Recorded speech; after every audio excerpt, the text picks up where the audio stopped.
Finally Oppo ने अपना एक और नया स्मार्टफोन ओप्पो K14X 5G को लॉन्च कर दिया। वहीं दूसरी तरफ वीवो का popular smartphone Vivo T4X 5G। वैसे तो इन दोनों स्मार्टफोन की प्राइस में 1500 रुपीज का डिफरेंस देखने को मिल जाता है। तो अगर आप लोग भी जानना चाहते हो कि 1500 रुपीज ज्यादा खर्च करके ओप्पो के K14X 5G को लेना सही रहेगा या फिर 1500 रुपीज कम खर्च करके वीवो के T4X 5G को लेना सही रहेगा, जानने के लिए आज की इस कंपैरिजन वीडियो को आप लोगों को पूरा जरूर देख के जाना चाहिए। तो बिना देरी करे चलिए वीडियो को हम शुरू। स्मार्टफोन का अगर परफॉर्मेंस की बात करी जाए तो एक तरफ ओप्पो K14X 5G में मीडियाटेक का डायमेंसिटी 6300 का प्रोसेसर देखने को मिल जाता है। वहीं दूसरी तरफ वीवो के T4X 5G में मीडियाटेक का डायमेंसिटी 7300 का प्रोसेसर देखने को मिल जाता है। अगर परफॉर्मेंस वाइज बात करी जाए तो कम प्राइस होने के बावजूद भी वीवो के T4X 5G में बेटर परफॉर्मेंस देखने को मिल जाएगा, क्योंकि एक तरफ ओप्पो के K14X 5G का जो अंततः स्कोर निकल के आता है 5,15,000 निकल के आता है। वहीं दूसरी तरफ कम प्राइस होने के बावजूद वीवो के T4X 5G का जो अंततः स्कोर निकल के आता है 7,07,000 निकल के आता है। अगर आप लोग भी इन दोनों में से किसी स्मार्टफोन को खासकर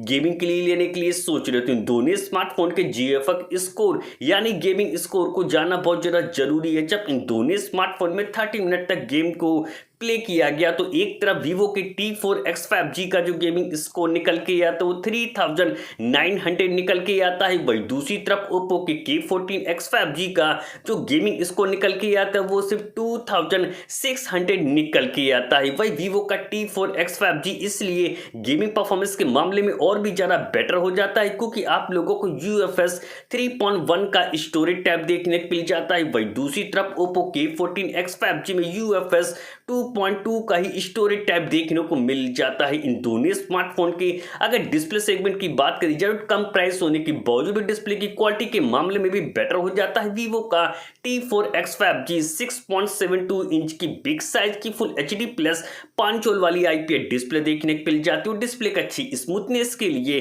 120 हर्ट्ज रिफ्रेश रेट का सपोर्ट देखने को मिल जाता है। वहीं दूसरी तरफ ओप्पो का K14X 5G जिसका प्राइस 1500 रुपीज ज्यादा है, उसमें आप लोगों को 6.75 इंच की बिग साइज की सिर्फ HD प्लस 5 वाली IPS डिस्प्ले देखने को मिल जाती है। डिस्प्ले की अच्छी स्मूथनेस के लिए 120 हर्ट्ज रिफ्रेश रेट का सपोर्ट देखने को मिल जाता है। स्मार्टफोन का अगर IP रेटिंग की बात करी जाए तो प्राइस में डिफरेंस देखने को मिल जाता है, पर दोनों स्मार्टफोन में IP64 की रेटिंग देखने को मिल जाती है। इन दोनों स्मार्टफोन का अगर कैमरा सेगमेंट की बात करी जाए तो प्राइस में डिफरेंस होने के बावजूद भी आप लोगों को दोनों स्मार्टफोन में एक जैसा मेगापिक्सल वाला प्राइमरी कैमरा देखने को मिल जाता है। पर कम प्राइस होने के बावजूद भी वीवो के T4X 5G के पास एडवांटेज है कि फोन के बैक कैमरे से भी 4K वीडियो आसानी से रिकॉर्ड कर सकते हैं। 50 मेगापिक्सल का मेन प्राइमरी कैमरा मिलता है, बाकी का दूसरा कैमरा 2 मेगापिक्सल का मिल जाता है विद LED फ्लैश लाइट के साथ, और फोन के बैक कैमरे से 4K वीडियो आसानी से रिकॉर्ड कर सकते हैं। वहीं दूसरी तरफ ओप्पो K14X 5G के भी बैक में डुअल रियर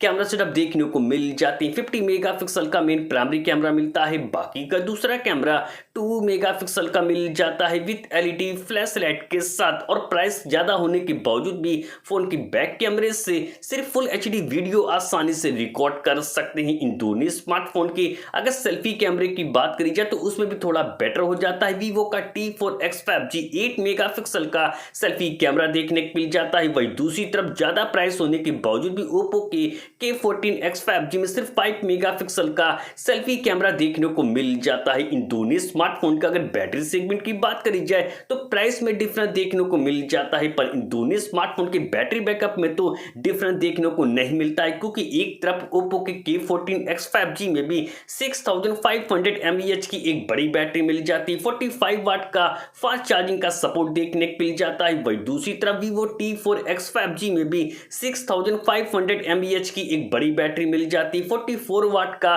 फ्लैश चार्जिंग का सपोर्ट देखने को मिल जाता है। सिक्योरिटी फीचर के लिए दोनों स्मार्टफोन में साइड माउंटेड फिंगरप्रिंट सेंसर देखने को मिल जाते हैं। तो अब बात करी जाए कि दोनों में से कौन सा स्मार्टफोन आप लोगों के लिए बेस्ट है, तो मैं आप लोगों को रिकमेंड करता हूं कि आप लोग 1500 रुपीज कम खर्च करके वीवो के T4X 5G को ही बाय करें।